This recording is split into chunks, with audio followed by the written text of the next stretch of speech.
The sound of the cuff inflating, the pressure against your skin, the release of air, those two very important numbers, your blood pressure. Your blood pressure is an indicator of so many things, both good and bad.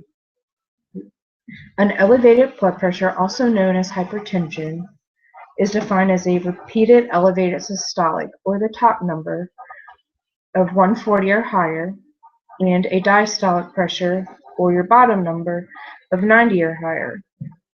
Worldwide, nearly 1 billion people have high blood pressure. High blood pressure has been given the name the silent killer because it often has no warning signs or symptoms. Without regular blood pressure checks, it goes undetected. As a nurse, blood pressure readings are a very important part of my day.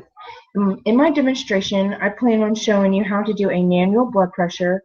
All you need is a willing patient, blood pressure cuff, and stethoscope. Your materials needed are blood pressure cuff. These are the different parts. It's labeled as where you will line up your arm with the artery, your manometer, your bulb and valve, and your stethoscope. Your ears, which is what you will hear with, which face away from the body, and the bell. You always make sure it's on. All right, we'll go ahead and get started. All right, the first thing you're going to need to do is go ahead and put the blood pressure cuff on the patient. You do this by lining up the artery mark with the artery of their mid-arm.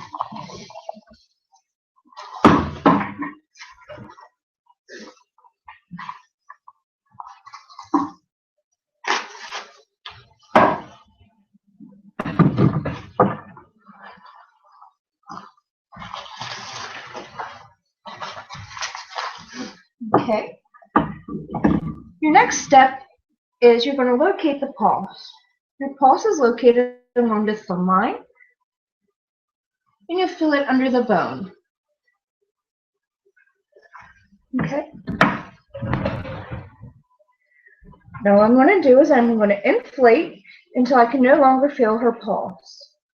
As I'm watching the manometer. When I don't feel the pulse anymore, I'm going to look at the number, and then I'm going to add 30. And that's going to be an indicator of how high I'm going to pump when I go to do her blood pressure. All right, we'll go ahead and get started.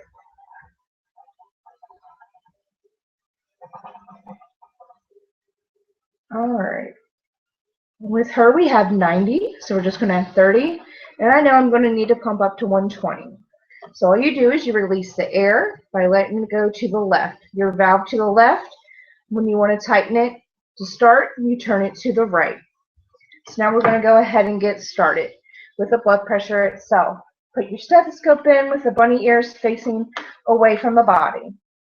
You're going to place the bell, making sure that it's on. You'll hear it vibrate in your ears, and you'll put it against the midsection of the arm called the antecubital.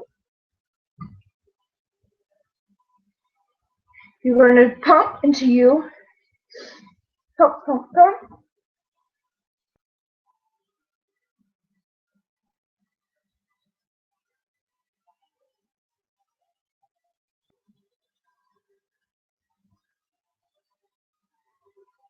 Until you hear your first systolic number, which is the top. And then you stop when you cannot hear noise anymore, which is called your diastolic. And her number is 90/56, which is normal for a young lady her age. Let me go.